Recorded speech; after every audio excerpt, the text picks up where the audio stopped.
ಭಕ್ತಿ ಧಾರೆ ಯೂಟ್ಯೂಬ್ ಚಾನಲ್ಗೆ ಸ್ವಾಗತ. ಭಂಗರಹಿತಂ ಜಡಂ ವಿಮಲಂ ಸದಾ ಆನಂದತೀರ್ಥಮತುಲಂ ಭಜೆ ತಾಪತ್ರಯಾಪಹಂ. ತಪಸ್ವಾಧ್ಯಾಯ ಶುಶ್ರೂಷಾ ಕೃಷ್ಣ ಪೂಜಾ ರತನ್ಮುನಿಂ ವಿಶ್ವೇಶಮಿಷ್ಟದಂ ವಂದೇ ಪರಿವ್ರಾಟ್ ಚಕ್ರವರ್ತಿನಿ. ಆಸ್ತಿಕರು ಅನಿಸಿಕೊಂಡ ನಾವೆಲ್ಲ ನಮ್ಮ ಬದುಕಿನಲ್ಲಿ ಯಶಸ್ಸನ್ನು ಪಡೆಯುವುದಕ್ಕೋಸ್ಕರ ಭಗವಂತನ ಆರಾಧನೆಯನ್ನು ಮಾಡಬೇಕು ಅಂತ ನಾವೆಲ್ಲ ಬಯಸಿದವರು. ಅದಕ್ಕೋಸ್ಕರವೇ ನಾನಾ ಬಗೆಯಲ್ಲಿ ಭಗವಂತನ ಆರಾಧನೆ ತೊಡಗಿಸಿಕೊಳ್ತೇವೆ. ಭಗವಂತನ ಆರಾಧನೆಯ ಕ್ರಮ ಹೇಗಿರಬೇಕು ಅನ್ನೋದನ್ನು ತೋರಿಸಿಕೊಟ್ಟವರು ಗುರುಗಳು. ಶ್ರೀಮದ್ ಆಚಾರ್ಯರು ಒಂದು ಮಾತಲ್ಲಿ ಅಂತ ಇದ್ದಾರೆ, ಶೃಣುತಾಮಲ ಸತ್ಯವಚಃ ಪರಮಂ ಶಪಥೇರಿತ ಮುಚ್ಛ್ರಿತ ಬಾಹುಯುಗಂ ನಹರೇ ಪರಮಃ ನಹರೇ ಸದೃಶ ಪರಮಸ್ಸತು ಸರ್ವಚಿದಾತ್ಮಗಳ. ಶೃಣುತ ಎಲ್ಲರೂ ಕಿವಿಗೊಟ್ಟು ಕೇಳಿ, ಅಮಲ ಸತ್ಯವಚಃ ನಿರ್ದುಷ್ಟವಾದ ಯಥಾರ್ಥವಾದ ಮಾತು. ಆದ್ದರಿಂದಲೇ ಶಾಸ್ತ್ರಗಳಲ್ಲಿ ಶಪಥಪೂರ್ವಕವಾಗಿ ಹೇಳಲ್ಪಟ್ಟಂತಹ ಮಾತು. ಉಚ್ಛ್ರಿತ ಬಾಹುಯುಗಂ ಎರಡೂ ತೋಳೆತ್ತಿ ಸಾಲಲ್ಪಟ್ಟಂತಹ ಮಾತು. ಇಷ್ಟೆಲ್ಲ ಪೀಠಿಕೆ ಹಾಕಿ ಕೊಟ್ಟ ಸಂದೇಶ ನಹರೇ ಪರಮಃ ನಹರೇ ಸದೃಶ ಪರಮಸ್ಸತು ಸರ್ವಚಿದಾತ್ಮಗಣ. ಶ್ರೀಹರಿಗೆ ಸರಿಮಿಗಿಲಾದ ಇನ್ನೊಬ್ಬ ದೇವತೆ ಅನ್ನೋದಿಲ್ಲ, ಸರ್ವೋತ್ತಮನಿದ್ದಾನೆ. ನಾವೇನು ಮಾಡಬೇಕು? ತದಲಂಬಹು ಲೋಕ ವಿಚಿಂತನಯ ಪ್ರವಣಂಕು ಮಾನಸಂ ಈಶಪದೆ. ಲೋಕದಲ್ಲಿರ್ತೇವೆ, ಲೋಕ ವ್ಯವಹಾರವೂ ಸಹಜ, ಅಲ್ಲೇ ಮುಳುಗಿರೋದಲ್ಲ. ಎದ್ದು ಸ್ವಲ್ಪ ಈ ಕಡೆ ಬಾ, ಮನಸ್ಸನ್ನು ಭಗವಂತನ ಕಡೆಗೆ ಹರಿಸು. ಇದರಿಂದ ನಿನಗೆ ಉಳಿತಿದ್ದೇನೆ. ಭಗವಂತನ ಆರಾಧನೆ ಹೇಗೆ ಮಾಡಬೇಕು? ಗುರುಗಳು ತೋರಿಕೊಟ್ಟ ದಾರಿಯನ್ನು ಪಂಡಿತಾಚಾರ್ಯರು ಒಂದು ಮಾತಲ್ಲಿ ತೋರಿಸ್ತಾ ಇದ್ದಾರೆ. ವಿಷ್ಣುರತ್ಯುತ್ತಮತ್ವಾದಖಿಲ ಗುಣಗಣೈ ತತ್ರ ಭಕ್ತಿಂ ಗರಿಷ್ಠಾಂ ಸಂಕ್ಲಿಷ್ಟೇ ಶ್ರೀಧರಾಭ್ಯಾಂ ಅಮುಂ ಅಥ ಪರಿವಾರಾತ್ಮನ ಸೇವಕೇಶು ಯಸ್ತಂಧತ್ತೆ ವಿರಿಂಚಿ ಶ್ವಸನ ವಿಹಗಪ ಅನಂತ ರುದ್ರೇಂದ್ರ ಪೂರ್ವೇಶು ಆಧ್ಯಾಯಂ ತಾರತಮ್ಯಂ ಸ್ಫುಟಂ ಅವತಿ ಸದಾ ವಾಯು ಅಸ್ಮದ್ಗುರುತಂ. ಭಗವಂತನ ಸರ್ವೋತ್ತಮತ್ವವನ್ನು ಚೆನ್ನಾಗಿ ಮನವರಿಕೆ ಮಾಡಿಕೊಂಡು ಶ್ರೀ ಭೂ ಸಹಿತನಾದ ಭಗವಂತನಲ್ಲಿ ಗರಿಷ್ಠ ಪ್ರಮಾಣದ ಭಕ್ತಿ.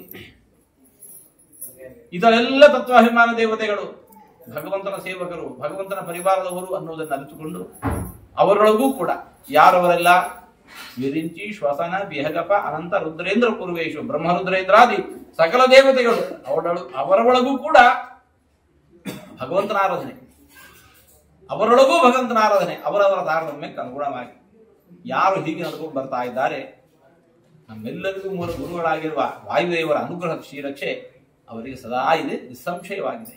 ಸ್ಫುಟಂ ಅವತಿ ಸದಾ ಅವತಿ ವಾಯು ಅಸ್ಮದ್ಗುರುತಂ. ಗುರುಗಳ ಅನುಗ್ರಹದಿಂದ ಭಗವದ್ ಅನುಗ್ರಹ. ಗುರುಗಳು ನಮಗೆ ನಮ್ಮ ಶ್ರೇಯಸ್ಸಿನ ದಾರಿಯನ್ನು ತೋರಿಕೊಟ್ಟಿದ್ದಾರೆ. ಆ ದಾರಿಯಲ್ಲಿ ನಾವೆಲ್ಲ ನಡೆಯುವ ಪ್ರಯತ್ನವನ್ನು ಮಾಡೋಣ. ಎಲ್ಲರಿಗೂ ಹರಿಗುರುಗಳ ಅನುಗ್ರಹ ಶ್ರೀರಕ್ಷೆ ನಿರಂತರ ಇರಲಿ ಅಂತ ದೇವರಿಗೆ ಪ್ರಾರ್ಥಿಸ್ತಾ ಇದ್ದೇವೆ. ಈ ದಿವಸ ನಮ್ಮೆಲ್ಲರಿಗೂ ಮೂಲ ಗುರುಗಳಾಗಿರುವ ಆಚಾರ್ಯರು ಪೂಜೆ ಮಾಡಿಕೊಟ್ಟಿರತಕ್ಕಂತಹ ರುಕ್ಮಿಣಿ ಸತ್ಯಭಾಮಾ ಸಮೇತರಾದಂತಹ ಪಾಂಡೋಷಧ ದೇವರು ರಾಮದೇವರ ಪೂಜೆ ಈ ಮನೆಯಲ್ಲಿ ನಡೆದಿದೆ. ಭಗವಂತ ಸಕಲ ಬಗೆಯ ಶ್ರೇಯಸ್ಸನ್ನು ಕೊಡಿಸಿ ಪ್ರಾರ್ಥಿಸ್ತಾ ಇದ್ದೇವೆ. ನಾಡಿದ್ದು ಏಪ್ರಿಲ್ ತಿಂಗಳಲ್ಲಿ ಗುರುಗಳು ನಡೆಸ್ತಾ ಇದ್ದಂತಹ ತತ್ವಜ್ಞಾನ ಸಮ್ಮೇಳನ ಈ ಬಾರಿ ಉಡುಪಿಯಲ್ಲಿ ನಡೀತಾ ಇದೆ. ಏಪ್ರಿಲ್ 9ರಿಂದ ಮೊದಲುಗೊಂಡು 15ನೇ ತಾರೀಕು ತನಕ ನಡೆಯುತ್ತೆ. ಸುಧಾ ಮಂಗಳವೂ ಕೂಡ ಅಲ್ಲೇ ನಡೆಯುತ್ತೆ. ಆ ಕಾರ್ಯಕ್ರಮಗಳು ಕೂಡ ಎಲ್ಲರೂ ಪಾಲ್ಗೊಳ್ಳಬೇಕು.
ವಿಡಿಯೋ ನಿಮಗೆ ಇಷ್ಟ ಆದರೆ ಲೈಕ್ ಮಾಡಿ, ಶೇರ್ ಮಾಡಿ, ನಮ್ಮ ಚಾನಲ್ ಅನ್ನು ಸಬ್ಸ್ಕ್ರೈಬ್ ಮಾಡಿ.